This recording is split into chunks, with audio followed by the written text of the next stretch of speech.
Hey everybody, we're back. Hey. Stuck on another section of Sekiro. That seems to be the custom. Yes. Do you think we'll finish the show by Christmas? Probably. Probably, yeah. Oh, that's good. Or give up. Yeah. One or the other. With our luck with Souls game, probably give up. Which checks, because they're some of my favorite games, but they're very time consuming. And that's probably why they're some of my favorite games, you know? Yeah. Like, you get a lot of bang for your buck out of it. I don't know, it's weird because what makes them last so long is that they're difficult. So, kind of like my problem with this game, actually a few whinges I have of it is after you get good per se, like the second half of the game feels so much faster than the first, only because the whole game is a lot shorter than it actually is. There's also, I find the abilities to be not overpowered per se, but they definitely make it a lot easier. But it's like the abilities, some of them just, what's the word? They don't work. Yeah. They're half, like, what's that word? Not half-assed, but... Half-baked? Yeah, half-baked. They weren't planned all the way through. So, and especially, like, the anti-air one, that you buy, you're like, oh, cool, there's a lot of characters that jump, and then you realize, no, it has to be a specific time, like, you have to read that they're going to jump, and then you're putting yourself at risk because the timing has to be so tight, and there's only 3 enemies in the game that constitute as actually being airborne, even though there's a bunch of characters which feet leave the air. Yeah, it's dumb. Yeah. It's like those people that have done zero jump playthroughs of Super Mario Odyssey while still jumping. I mean, but that's different. Well, I mean, because it doesn't technically constitute it as a jump. Yeah. I see. Yeah, I get what you mean. Yeah. But yeah, I'm just like, I don't know. Hey, to I switch... still think... Yeah. What were you going to say? No, if you had more to say. No. go for it. What's up? To switch subjects, though, because now I'm thinking of jumping and leaping. Yeah. Man, I always love seeing Neil deGrasse Tyson get his ass melted on Twitter. Oh yeah? What happened this time? Oh, nothing specific. I was just thinking about the whole when he was saying that leap day is a misnomer because it's not an actual leap. It's just a sudden lurch forward. And a dude's response being, "Man, if only we had a word for a sudden lurch forward." Man, if only we had someone who wasn't killing all the fucking fun. Yeah. That's really what, like, Neil deGrasse Tyson used to be a cool science man. Now he's just a guy who likes to fucking kill other people's fun for no reason. Killjoy deGrasse Tyson. It's like he's. And it's like, man, can you just go be a cunt somewhere else? Yeah, it's like I like some of the stuff he does, of course. Yeah. Because it's astrophysics, so anything that's quantifiable, I'm like, oh, that's really interesting, and he presents it in a fascinating manner. But then there's other shit like almost like his personality or how he presents himself on Twitter, that I'm just like, this isn't very cool. Yeah. I actually saw an interesting video recently on. It's by a YouTuber that goes his name Drifter, I want to say. Yeah. And he did a video essay on scientism, which is the idea of essentially the scientific elitism in society and culture. And so from that perspective, I do appreciate like what Carl Sagan, Bill Nye, Neil deGrasse Tyson did for science, because they made it fun and accessible. And there's a lot of people who look at something and go, oh, trying to make science sexy then doesn't make it, like it kind of like gets rid of the point of it. And that I don't agree with. I mean, there's also the other part of it, which I'm thinking about. One of my good friends, once she was an actress. Yeah. Who once one of her jobs. Yeah. Was to present what was it? It was like Code by Babes or something. Oh yeah. Yeah, I remember this. She was dressed up in a scantily clad like bikini or something. I don't remember what it actually was. and just spoke about code for a YouTube channel. Oh yeah, just some. So this guy, yeah. Yeah, as an aspiring actress. Yeah. Oh, I'm out of health. Well, that's different though. Yeah, like that's that is literally making science sexy. Yeah. Uh, And what I'm saying is that you can drive the pendulum. It's too far the wrong way. yeah. I just mean like, I personally knew someone who just hated everything about Neil deGrasse Tyson. Yeah. Mostly because anything that that was popular science, he just thought was a fad and lame and like not true. So a science hipster. Yeah, like not true dedication to science. Yeah. And though I understand his point, I think that anyone that's passionate about something can be a fan of it, and they don't have to be like a full scientist. Absolutely. I think it's one of those things which is really interesting in our society is the amount of fandoms we have. Yeah. The amount of literal cult followings people get, like say with Pauly Shore. If you want to talk about that at all. No, I Brian. was gonna try and bring it up naturally at a point I mean, I wanted to, but Okay, fine. Then talk no, about I it. don't have a fucking full thought on it, Austin. Oh, okay. I went to see Pauly Shore and it sucked, but it was free, so that was cool. But I meant More though, on that later. Okay. What I meant though was that it, you're discussing how it was like a cult following almost, the way people were reacting to him. Yeah. They were just fucking weird. Like, a guy shows up at a... The fucking story is that he was performing at a country bar in town, and so fucking, I was able to get tickets because a different friend of mine found him from some dude at the community college. And he didn't want him, so I got them. So me and my dad went to see Pauly Shore. And it was an obscene experience. It was exactly what you'd expect. It was a complete train wreck. He was not funny. I did not like it. But it was interesting watching the crowd who paid money to see this and how much they loved him. Even though he didn't tell any fucking jokes. Really, just stood there and talked? Yeah, no, well, he just... I mean, I guess he technically told So wait, a few did he jokes. tell jokes and you didn't like them? Or did he just stand up there and talk? He just sort of stood there and talked about, like, the old movies he used to be in. And, Was he like... an actor? You What don't know movies who, is it? do you not know who Pauly Shore I is? might. As I said, I'm bad with names. He's He was in Encino Man and Biodome.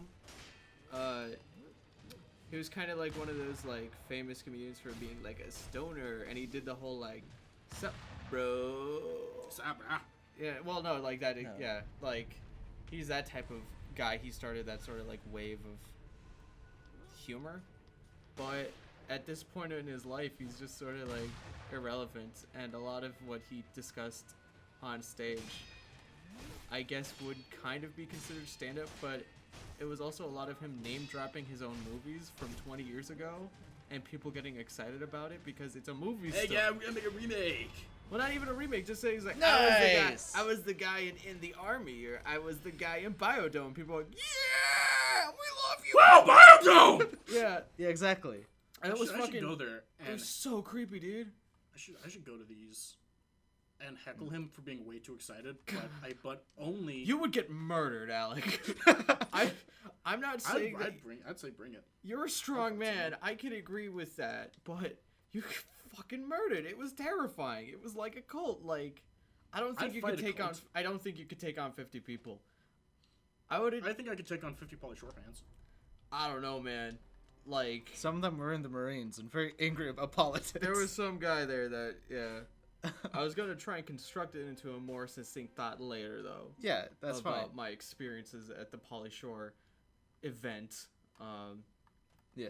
All I was trying to Someone get at call it the was experience. the What? I said someone call it the experience. It was a learning experience on shit that I didn't like. yeah, but out of actual experience points, it was probably a negative. Yeah, no, it was.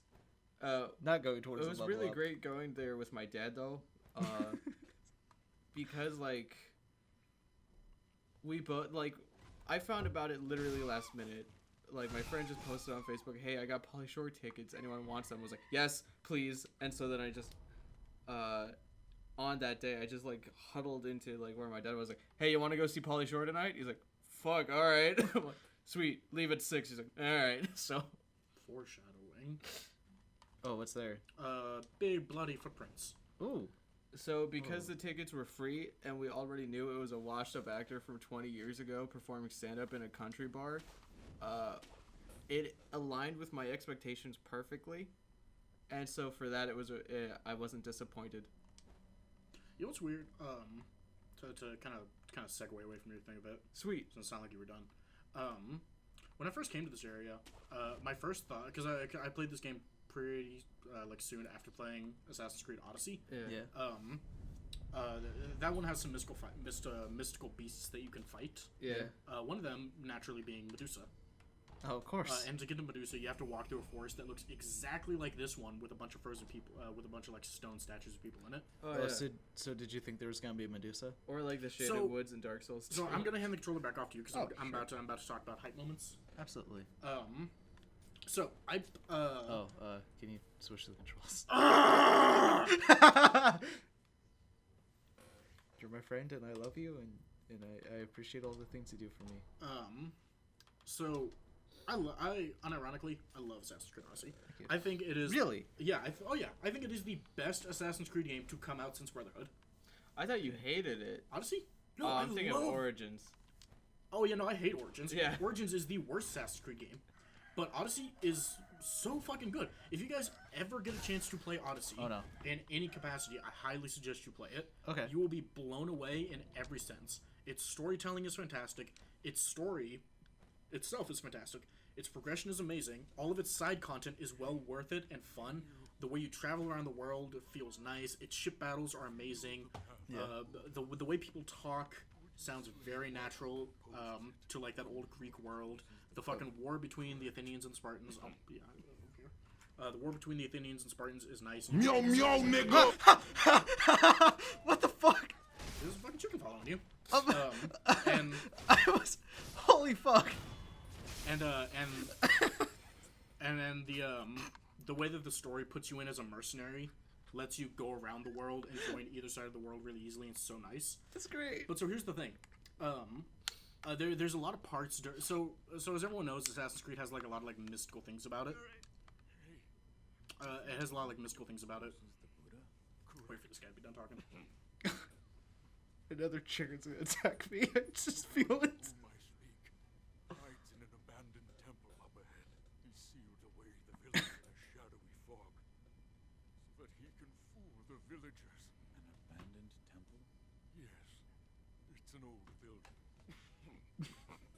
The door may be closed, but there should be a hole in the second floor. Cool. So all throughout the game, you meet God, what's his fucking name? His name begins with an H, and he's this old Greek writer. Oh, I think it's Herodotus. Herodotus? Oh, I thought you were gonna talk about Homer. No. This is after Homer. This is the game takes place after you. Like you meet Socrates and all that in the game. nice. I want to say his name is Herodotus. Is like how they say it. Gotcha. I think that's how it is. That's a cool sounding name, at least. Dude, I love the fucking way they pronounce it. Like when he meets Socrates, it's Socrates is the way they pronounce okay. it. And I was like, oh, I love this shit. Ooh, I'm loving this. Da da da da da. But so like, and then you have Barnabas, who is essentially the captain of the ship that you fly around, that you go around in, and he loves legends. He's like, oh, Poseidon is on our side when like the water's nice and all that and shit. And he's really hyped about it. And then Herodotus, talks about, he's like, no, it's just good weather today, man. And she's there are two sides So of like. Herodotus is more of the like God Herodotus- is dead type. Yeah, he keeps, like, he's like, talks about real things, and Barnabas super believes in, like, all the big mythical legends. And throughout the entire game, I did this particular side content at the very end of the game, so I beat the whole story. Throughout the whole game, there's not a terrible amount of, like, you actually might want to just die and go back, because I didn't actually rest at that Buddha. I have realized this now. Yeah, so It's you're fine. at like half health, and you only had like, you didn't have all of your fucking things. Yeah. But so, And so I finally am like, okay, I'm gonna do some side content. And there was one that was called the Minotaur's Lair. Yeah. I was like, okay, cool. Just before this, I had done a quest where there was this dude who wore a fucking bull's like carved out head with still its flesh on his head, Oh no. and pretended to be the Minotaur. All right. And stuff. So I was like, oh man, so it's not really gonna be the Minotaur. It's probably gonna be some weird stuff to do with like the first civilization and all that. Oh my Yeah. god. And so this Come kid was this kid was like, oh man, my dad was killed by the Minotaur and all that, but he had Fear me, Theseus, the fuck for are I you am doing? I'm trying to get up there. You but- gotta use the grappling hooks. yeah, you gotta use the I've grappling hook. been- You have to go up the trees. Yeah. No, guys, you can't hear. I have been mashing left trigger trying to find one. Oh, you should angle your camera up then. Yeah. Yeah. Because the game has hit detection on cameras, not. Yeah. It's Like, weird. So like, if essentially, you're the not- the best way to do it is point Wolf's head where you want to go, and if there's a grappling point there and you mash LT, you're probably gonna get it. Well, it's like okay, so if you so you're standing perfectly there, right? Yeah. If you face. Are you fucking kidding? I said stand there. Oh, sorry. Yeah, he was gonna show you how it works, but look. No, it's cool. I'll go back. No, it's fine. We can skip over Bryce's thing because I'm not doing my thing. I don't. Still go. Oh my Go, God. go fight the fucking Yeah, thing. just go to the thing. Go fight the Go to goddamn the thing. thing. Okay. But and so he has this little side quest where you can go and get who fights the Minotaur? Was it Theseus? Was it It's Theseus. Theseus. Yeah, so you Yeah. can find Theseus's armor Nice. and Alexios. That's who I played as because he's so fucking cool. Which is, did you hear me just say his name? His name's fucking Alexios. So it's He's- Alexios, and what's the name of the lady? Oh God.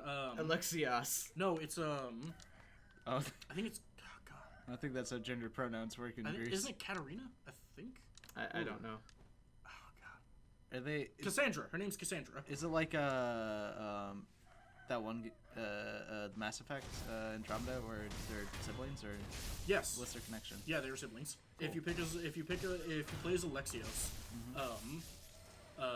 this is like the opening of the game, so I don't mind telling you it because it'll also probably convince you to play the game a little bit more. In the beginning of the game, Alexios was born in Sparta, Oh shit. and he was being trained. You are a descendant of Leonidas. Oh, nice. Fuck. And so you don't have a hidden blade, but what you use to make stealth kills is the It's broken. a giant fucking foot. No, you use Leonidas's broken spearhead Oh, to nice. stab people, and so it's fucking cool. And so in the beginning of the game, Where are you trying to go? if you're trying to go up, God, that grappling hook on your right there There will it take is, you where you want to yep. go. Yeah, and that's Should be one either higher up or to your left. What? No, you have to go like all the way around, don't you? Yeah, but there's the path is to the left, like it's. Yeah, it's that way. Yeah. Is it like Just keep going apart, find it. Yeah. But what are they called? Like You just a walk seer. past it. No, there's right above yeah? you. No, above, up. I know. I'm Up, trying to. left, turn around, up. You gotta grapple. Not this. Right. Awesome. Stop. Yeah. Go forward a little bit. A little bit to the right. A little more. Stop. Stop. Bryce, why are you jumping? Why did I say Bryce? I'm so used to giving directions to Bryce. Okay, turn around. Okay. Up. Grapple. Oh. You see that? God damn. I do I'm now. hearing. Hold on. I'm hearing a guy. Yeah, it's a dude Yeah. coughing. Who? This guy I've had probably. But there's a guy. Not the drunkard, is it? Might be. Oh, with all the monkeys. Anyway, so Fuck. So Asir is like, hey, your child Cassandra, if you're playing as Alexios, which I was, is going to bring ruin to Sparta. Wait, So, your child? you start off as a child, Oh. and Cassandra is born as like a baby in the opening. So the fucking seer is like, we have to throw this baby off the mountain Okay. so that she can't grow up to destroy Sparta. And Alexios is like, no, you can't do that to Cassandra, and you push the seer off the mountain Yeah. to try and save your sister. Doesn't work. Sister also goes off the fucking mountain. Alright. And then your father, who I think is Nikolaus, is how his name is said, is like, what the fuck did you do, kid? And he throws you off the mountain. Alright. But he doesn't want. He very clearly doesn't want to throw you off But the it's fucking like, mountain. gotta. And all that, and that's how you end up as a fucking a Mystios, as they would say, a mercenary. in God, the world. dumb fuck. This guy shouldn't even be a boss. It's so fucking weird. Yeah. So weird. It's like a parody. It's so deceptive that he's a boss too. But so I got Theseus's armor, right? I think they did that just because they needed an extra prayer bead. It would be very helpful. Wait, does he drop one, or am I stupid? I think it might be stupid because no, he gives you grave wax. So- Yeah, lump grave wax. All right. I totally wasn't looking. I was thinking about. But so I get into there. I get actually into the fucking Minotaur's into the Minotaur's fucking labyrinth. Yeah. And I'm going through and I hear some roars. And I'm like, there's not actually gonna be the Minotaur here. It's gonna be something weird. And I get to the fucking end, and to my fucking surprise, fucking like 15-foot tall giant fucking Minotaur comes out with his big fucking axe, and I lose my mind. It was the hypest moment of the entire fucking Nate, game. if you can please put in giant, bold, black letters fucking every time Alex speaks, that would be great. Anyway, continue. Oh man, wait, what? Why? You said fucking like 5 times with such strength and emphasis. They should get bigger and bigger. Yeah. It's, Wait, you're not gonna fight the drunkard? He gives you a prayer bead. I was planning on getting the whistle before it fought him. Oh, that would help. Yeah, okay. That would- Yeah, go. I want to do that not because I think it would be that useful, but I think it would be really funny. It's really funny. Well, hang on, guys. I'll finish my story in the next episode. all right. Right. Bye, I keep- people. See y'all.